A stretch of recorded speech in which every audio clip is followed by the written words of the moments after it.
Rebecca's going to keep you going, but up here, practical, functional, no nonsense, self-defense. Why is that up there?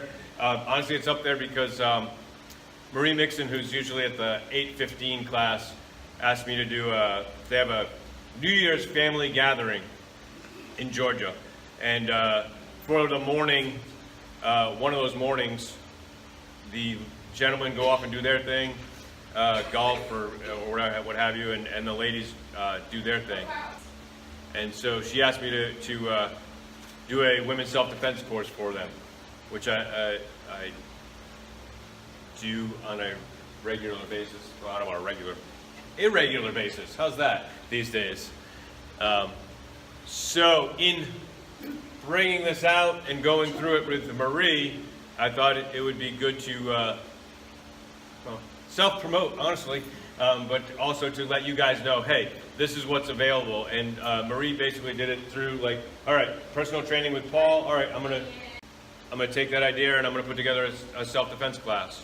The outline that I'm gonna go through real quick with you guys, just to see what one of the options is, just one menu of limitless options that you could do for self-defense. But this is like basically the foundation of basic self-defense. And I say women's self-defense, but really it could be a class for men included. As I bring up some of the self-defense stuff that's on here, whether it's you guys just quickly reviewing it or in a women's self-defense class, some of the stuff I talk about in self-defense is kind of ugly.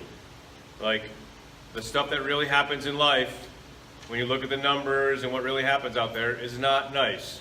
So my intention is never to freak people out or make people paranoid, but to say like, okay, how am I going to take what's really happening out there, or what's really happening to people, and empower myself with it, and to make sure it never happens or never happens again.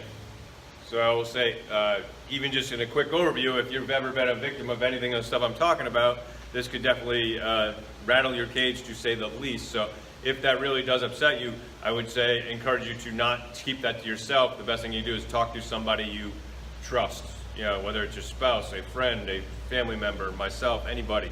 So again, anytime that stuff troubles you in any way, please talk to the appropriate person that you really trust. We cover, in this course, we cover what is a predator looking for, and then to make sure you don't look like a victim, and confidence, awareness.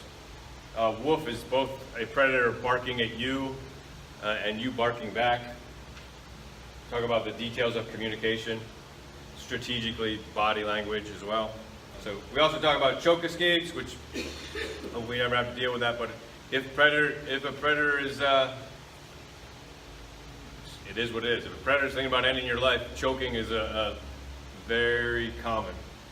Talking about how to, what do you do if you're starting the fight from already getting hit? Meaning when do most people know they're trained or not? When do most people know they're in a physical altercation? After they've already been hit in the head a few times. That's when most people know they're in a physical confrontation, after they've been hit in the head a few times. So how do you start from there? We're talking about, thinking about what targets, and somebody that's bigger, stronger than you, typically, what are your targets? Talking about biting, scratching, screaming, gouging, things that you probably normally wouldn't and shouldn't do, but in a self-defense situation you should do.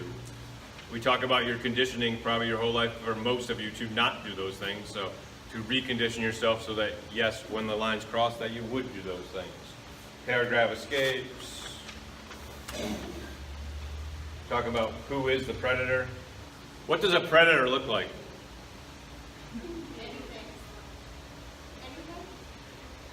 Anybody else. Could look like me, could look like, anybody. Yeah, they look like just like anybody else. Some of the most notorious predators out there were well-dressed, good-looking guys. Yeah. So they could look like anybody. They could be anybody. One of the things we talk about is the conditioning of, again, whether you're talking about child predators or adult predators, 95% of the time, it is somebody that you consider, that you love and trust. So how, this, 95% of the time, it is somebody you consider you love and trust. So how do you talk, the psychology of that? Because if somebody you love and trust then tries to hurt you or hurt you, physically or sexually, what's going on in your brain? Confusion, deer in the headlights. Yeah. In this course, things like rape are discussed, sexual assault are discussed. The idea, does no always mean no? Yes. So, which is not, if you really look at it, every time I discuss it, by the time I'm done discussing, everybody realizes, like, as a culture, no often means yes, no often means maybe, no often means try harder. Yeah. So again, as a culture, in a good way, no often means yes, no often means maybe, no often means try harder. So, in a quick nutshell, the idea is like, when no should mean no, make sure you clearly communicate that no means no. We definitely do break out the tie pads, the targets, and do things like palms and hammers and elbows. The difference between give me your money and come with me. Do some grappling stuff. So headlock escapes, takedown, a simple takedown. In an emergency situation of any kind, including self-defense, what happens to your focus? What happens to your vision? Tunnel vision. So the idea to train yourself to widen that vision again, widen your focus again, so you don't turn a bad situation into a worse situation. Is it okay to hit first? Absolutely. Now, not always, but are there situations where the best thing you can do is hit first? Yeah.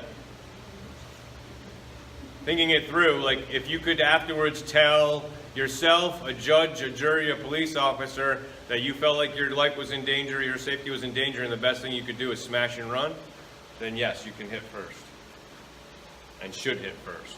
While you guys are doing that, so to wrap it up on the self-defense stuff, so like I said, I am putting together a program for Marie for New Year's, but she is using the personal training idea for that. So pricing is good through December 22nd. So 1 hour, $100, 5 hours, rather than $500 is $430. 10 hours, rather than $1,000 is $760. 15 hours is $1,500, rather than $1,500 is $990. So whether it's for pain and mobility would be a good one for that, or self-defense, or kickboxing, or anything like that. Again, so with those things, it could be a one-on-one, or you could get a group together and split that up.